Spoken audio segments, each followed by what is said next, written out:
Kumusta sa lahat? Ako si Rina Santos. Ngayon, tatalakayin natin ang isang paksa na tiyak na naranasan na ng marami sa atin. Ang kaba at pagpapawis. Habang nasa check-in counter ng airport, tama iyan, ang bangungot ng excess baggage fees, siguradong pamilyar na kayo sa sitwasyong ito. Hindi ba? Sa bahay, sinukat mo na ng paulit-ulit ang lahat, sakto lang. Pero pagdating sa airport, dagin ang 5, dagin ang 5, iaanunsyo ng staff na sobra ang timbang ng bagahe mo. Ang sandali na ilalabas ng staff, ang nakakatakot na terminal ng bayaran at babasahin ang halaga ng multa na mas mahal pa sa iyong ticket. Ang pakiramdam noon ay parang pampublikong parusa. Ang iyong pinapangarap na biyahe ay biglang sinakop ng maitim na ulap. Naguguluhan ang isip mo. Bubuksan ko ba ang aking maleta at ilalabas ang mga pasalubong o ang bagong sapatos sa harap ng napakaraming tao? O magtitiis na lang at babayaran ang napakalaking bayarin na ito? Napakahirap pagdesisyonan, hindi ba? Pero paano kung sabihin ko sa inyo na mayroong unwritten rule na naiintindihan ng mga airline personnel? Isang sikreto para makaligtas ka ng ligtas kahit na 3,005 kilo ang sobra ng bagahe mo nang hindi nagbabayad ng multa. Hindi ka pani-paniwala. Ngayon, sa aking 15 taong karanasan sa industriya ng abyasyon, ako, si Rina Santos, ay isisiwalat sa inyo ang open secret na ito. Ito ay hindi isang simpleng trick o paglulusot sa batas, kundi isang lehitimong karapatan na dapat ninyong malaman. Ngunit hinding-hindi ito sasabihin ng mga airline sa inyo. Pati na rin ang notification bell para hindi mo mapalampas ang mga kapana-panabik na behind-the-scenes stories at practical na travel tips sa Pilipinas na patuloy kong ibabahagi. Handa na, ikabit na ang seatbelt. Lilipad na tayo. Ang video ngayon ay ang iyong survival guide na dapat mong panoorin bago ka mag-international travel. Pagkatapos mong mapanood ito, wala ka nang alalahanin sa sobrang bagahe. Bago tayo sumisid sa detalye, alamin muna natin kung bakit napakahirap sa atin ng excess baggage fees. Una sa lahat, ang excess baggage fees ay hindi lamang simpleng multa para sa mga airline. Ito ay isa sa kanilang pangunahing ancillary revenue. Sa pagdami ng mga low-cost carriers ngayon, mahirap nang kumita ng malaki mula sa presyo ng ticket. Sa halip, kumikita sila mula sa mga bayarin, tulad ng pagpili ng upuan, pagkain sa eroplano, at lalo na ang baggage fees. Na siyang pinakamalaking bahagi, ang pagtatakda ng presyo ng sobrang timbang ay batay sa sikolohiya. Dapat itong sapat na mataas para manghinayang ka sa pera. Ngunit hindi naman ganoon kataas para sumuko ka at humanap ng ibang paraan ng pagpapadala. Ito ay eksaktong nakalagay sa puntong iyon ng pagkadismaya, pakiramdam na dinaya. Ngunit wala ng ibang paraan. Susunod ay ang information asymmetry. Napansin mo ba? Dalawang impormasyon lamang ang ibinibigay ng mga airline tungkol sa regulasyon ng bagahe, ang limitasyon sa timbang, at ang limitasyon sa bilang ng piraso. Ang mga economy class passengers ay pinapayagan na mag-check-in ng isang piraso ng bagahe na may timbang na 23 kilo bilimang palamse nang walang bayad. Parang simple lang, di ba? Ngunit, ang daya ay nasa detalye. Ano ba talaga ang ibig sabihin ng bawat tao? Kung 2 tao ang naglalakbay, pinapayagan bang magdala ng 2 piraso na may kabuuang 46 kilogram? Kung ako ay may dalang 28 kilogram at ang kasama ko ay may 20 kilogram na may kabuuang 16 kilogram? Ayos lang ba iyon? 90% ng mga tao ay malilito kapag narinig ang, "Hindi po, sir." "Ma'am," sa counter, sasabihin ng staff. "Sir, ma'am, ayon po sa regulasyon, ang isang piraso ng bagahe ay hindi dapat lumampas sa 23 kilogram. Ang 28 kilogram na bagahe po ninyo ay overweight." Doon mo lang mapagtanto na hindi lang pala ang kabuuang timbang ang mahalaga, kundi pati na rin ang limitasyon sa bawat piraso. Panghuli at pinakamahalaga ay ang power reversal sa check-in counter. Sa bahay, ikaw ang amo. Maaari mong ayusin ang iyong maleta ayon sa gusto mo. Ngunit sa check-in counter, ang staff ang nagpapasya sa lahat. Ang iyong itinerary, ang iyong flight, lahat ay nasa kanilang mga kamay. Sa sandaling iyon, ikaw ay nasa mahinang posisyon. May presyon sa oras, ang mga mata ng mga nasa paligid mo. Ang kawalan ng katiyakan sa regulasyon ay nagpapahirap sa iyo na makipagtalo. Sa huli, karamihan ay kailangan maglabas ng pera at magbayad. Ito ay isang estratehiya na maingat na idinisenyo ng airline. Ang mga regulasyon ay malinaw ngunit maaaring bigyang kahulugan. Mataas ang multa at sinasamantala ang natatanging kapaligiran ng airport para pilitin kang magbayad, ngunit sa sandaling alam mo na ang laro na ito, oras na para hanapin ang solusyon ni Rina, ang susi ay ang baggage pooling o pagpapangkat ng timbang ng bagahe. Ano ito? Sa simpleng salita, kung maraming pasahero ang nagche-check-in ng sabay sa iisang booking, maaari nilang pagsamahin ang kanilang kabuuang free baggage allowance. Uulitin ko, napakahalaga nito. Dapat sa iisang booking at sabay-sabay mag-check-in. Balik tayo sa orihinal na halimbawa. Kung ikaw at ang iyong kasama ay parehong economy class, bawat isa ay pinapayagan ng isang piraso na 23 kilogram na may kabuuang 2 piraso na 46 kilogram. Ayon sa prinsipyo ng baggage pooling, ang kabuuang pinapayagang timbang para sa 2 tao sa ilalim ng iisang booking ay 46 kilogram at 2 piraso. Ngayon, ipagpalagay na ang iyong bagahe ay 28 kilogram, sobra ng 5 kilogram, at ang bagahe ng iyong kasama ay 20 kilogram, may sobra pang 5 kilogram. Kung kayong dalawa ay sabay na lalapit sa counter at sasabihin, "Hello po, magche-check-in po kami ng sabay." Maraming sistema ng airline ang magpapahintulot sa staff na suriin ang kabuuang pinapayagang timbang ng iyong grupo. Gagawin ng system ang sumusunod na kalkulasyon, pinapayagang timbang. 23 kilograms, 23, 23, timbang ng bagahe ninyo, 28 kilogram, plus 18 kilogram, 46 kilogram. Perpekto.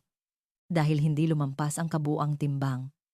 Ang excess baggage fee para sa 5 kilo ay mawawala. Parang hindi ka panipaniwala, di ba?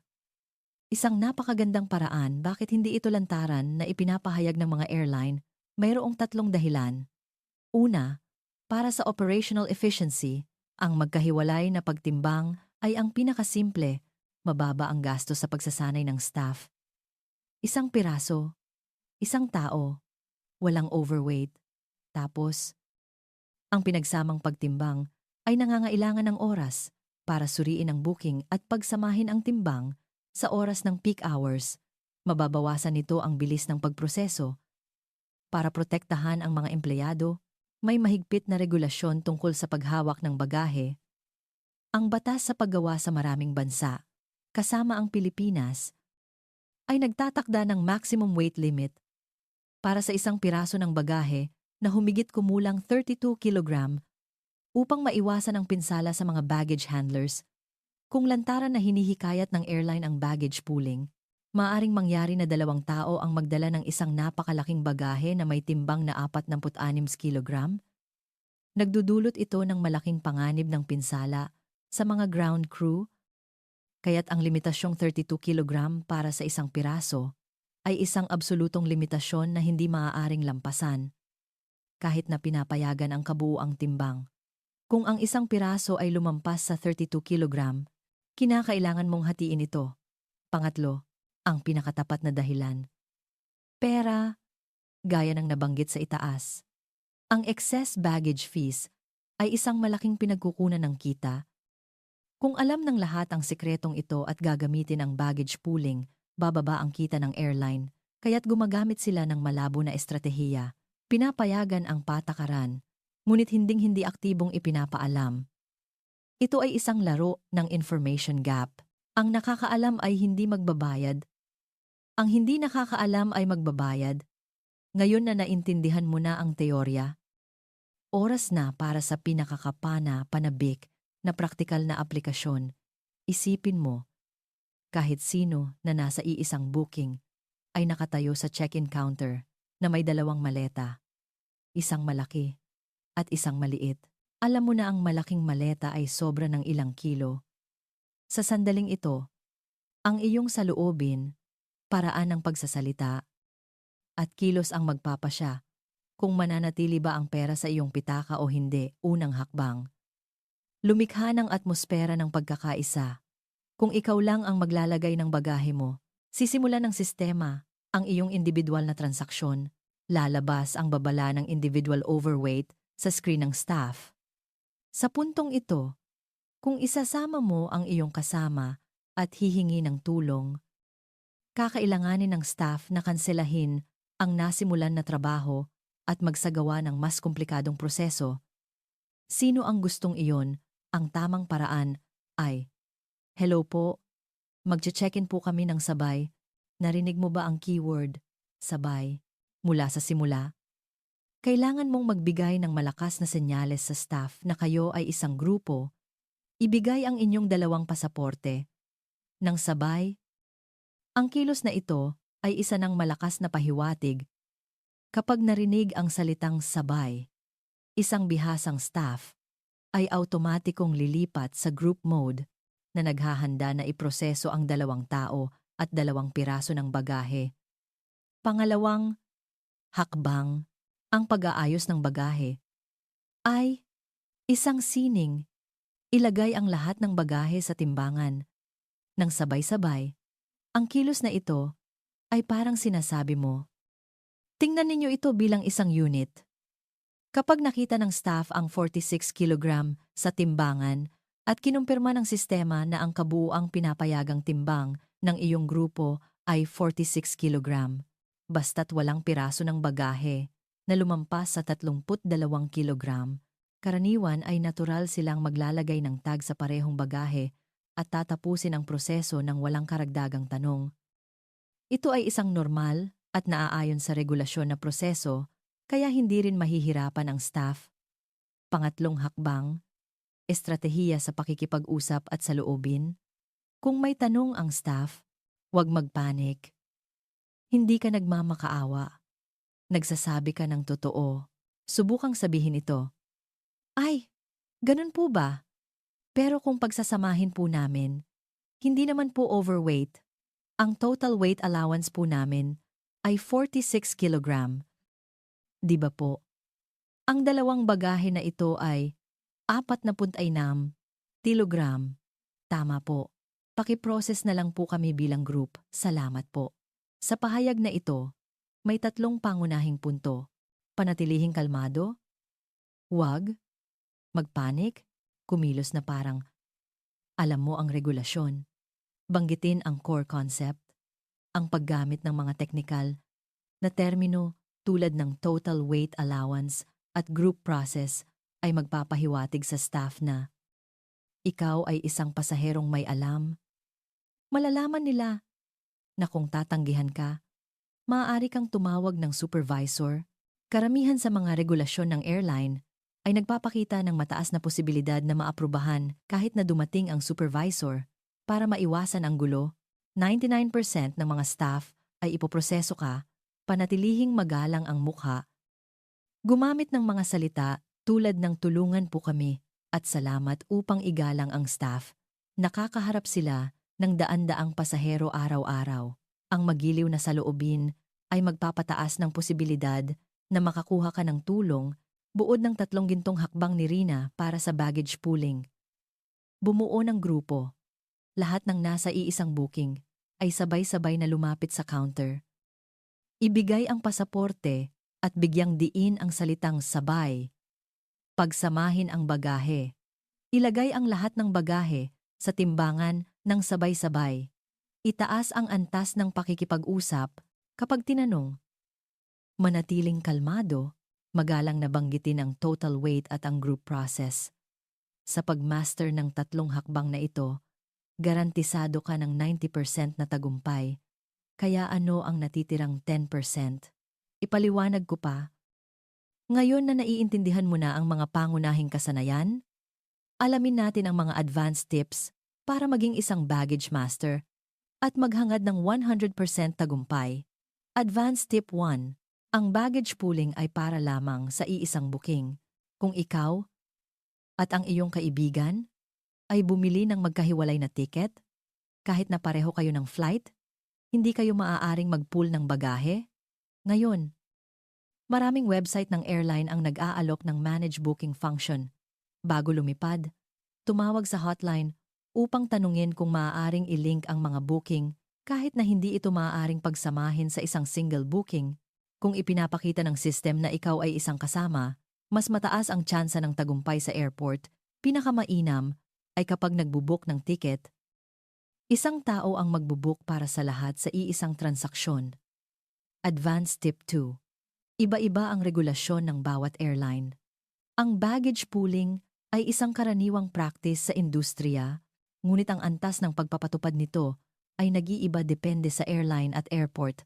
Ang mga traditional airlines tulad ng Philippine Airlines, PAL, Cebu, Pacific, CEB, at AirAsia Philippines, Z2, na may mas mataas na fare class, ay karaniwang mas flexible sa pooling.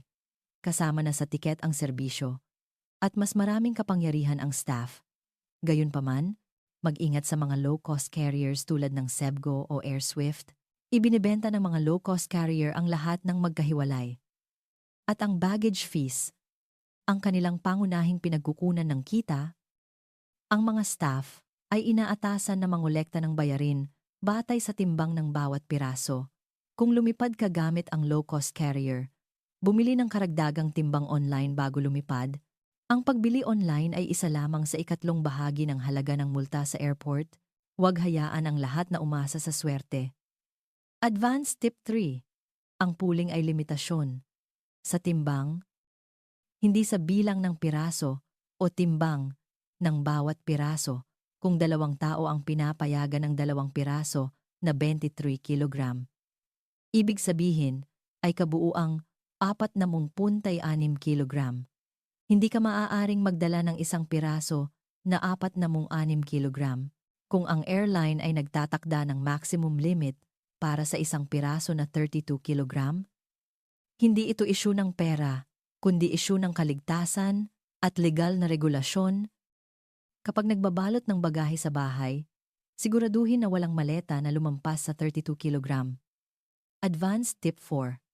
Samantalahin ang membership tier at class.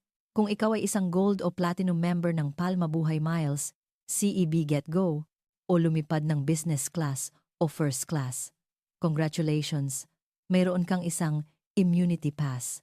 Ang mga premium members o passengers sa mas mataas na klase ay karaniwang may karagdagang baggage benefits at mas magiliw din ang saloobin ng staff kahit na sobra ng humigit kumulang 5 kilogram.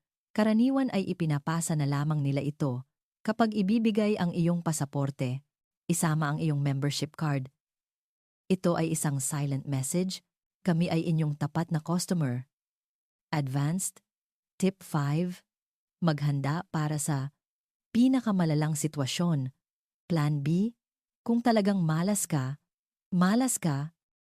nakatagpo ka ng isang napakahigpit na staff, o ang regulasyon ng airline ay napakahigpit, ano na? Kailangan mo bang magbayad? Huwag sumuko ka agad. May isa pang huling sikreto para sa pagbuhay muli. Ang paglilipat ng bagahe. Plan A, agad na ilipat ang mabibigat na bagay.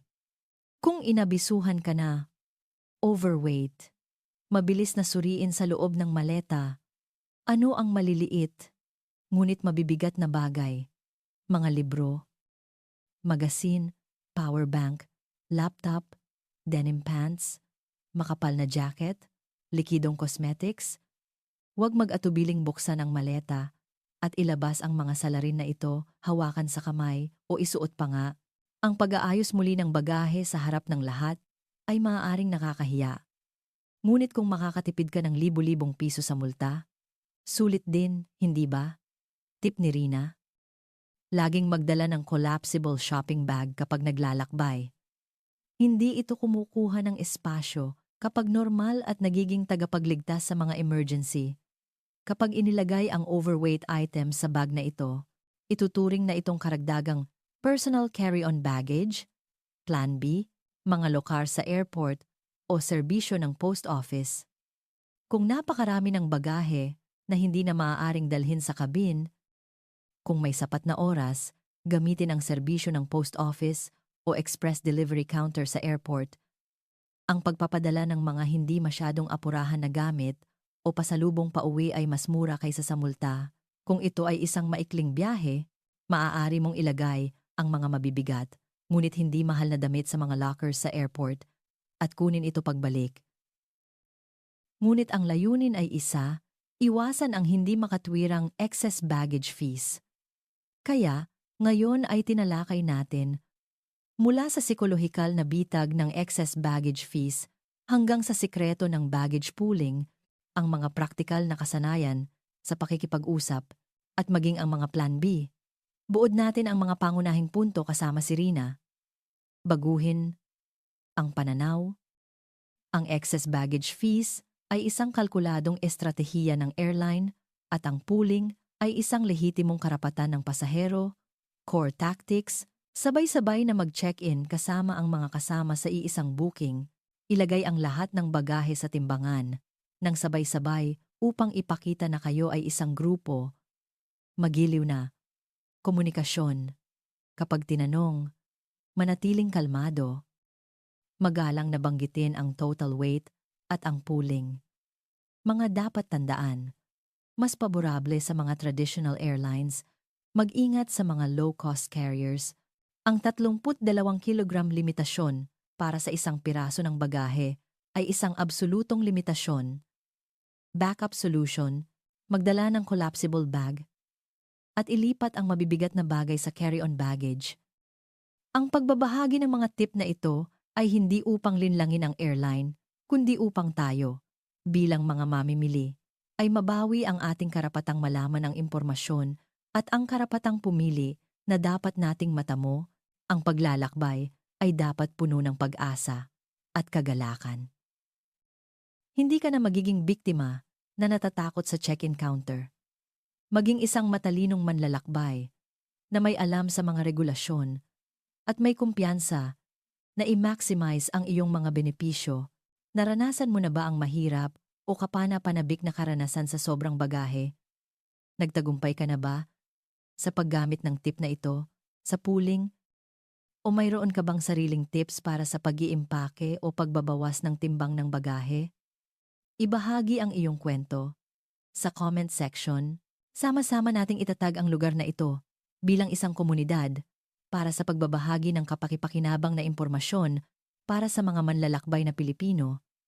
Magtulungan tayo para magkaroon ng mas komportableng paglalakbay.